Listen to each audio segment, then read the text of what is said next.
Because of our real food lifestyle, my cutting boards get used a lot throughout the week. I've learned 3 simple ways to naturally take care of my cutting boards depending on how I'm using them. First, I generally just give my cutting boards a good cleaning, and I'm going to show you exactly how to do that with 2 simple ingredients.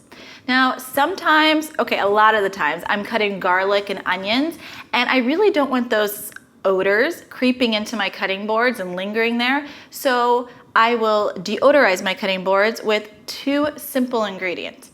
And finally, there are times when I'm using my silicone cutting mat to take apart a whole chicken or to cut steak for a stir fry because I don't want to cut raw meat on my wood boards. And so I want to disinfect that mat really good to make sure any of the bacteria is gone after I've used it.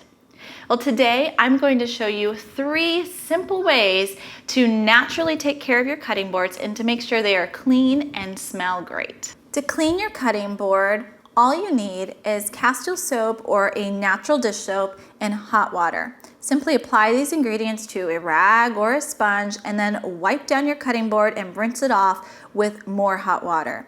If you're using a wood cutting board, it's important that you don't submerge that cutting board in water. So this simple wipe and rinse method is all you're going to need to get your cutting board clean after regular use.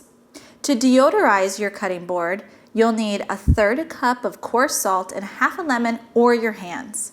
Now sprinkle the board with the coarse salt and then make sure it covers your entire cutting board. Then let the coarse salt sit for about 10 minutes or a few hours depending on how smelly your cutting board is. Then massage the salt over the cutting board either using your hands or half a lemon. And then wipe away the salt with a clean, damp cloth. Finally, to disinfect a cutting board, or really a cutting mat, because you shouldn't be using a wood board to be cutting raw meat, you're going to need 1 spray bottle of white vinegar and a spray bottle of hydrogen peroxide. Now do not combine these ingredients. We're going to use them each separately. First, clean your cutting mat with some hot soapy water. Then, once it's dry, spray the cutting mat with the vinegar. Let the vinegar rest for about 5 minutes and then wipe it down with a clean cloth. Now repeat this process with the hydrogen peroxide. Spray the hydrogen peroxide onto the cutting mat, let it rest, and then wipe it clean so now it's nice and disinfected. Next time you're using your cutting board, give one of these methods a try to clean, deodorize, and disinfect your board or your mat. And if you have a favorite way to clean, deodorize, or disinfect your cutting boards or mats, comment below and let us know. And for more natural living tips, be sure to subscribe to the Live Simply blog and the Live Simply YouTube channel.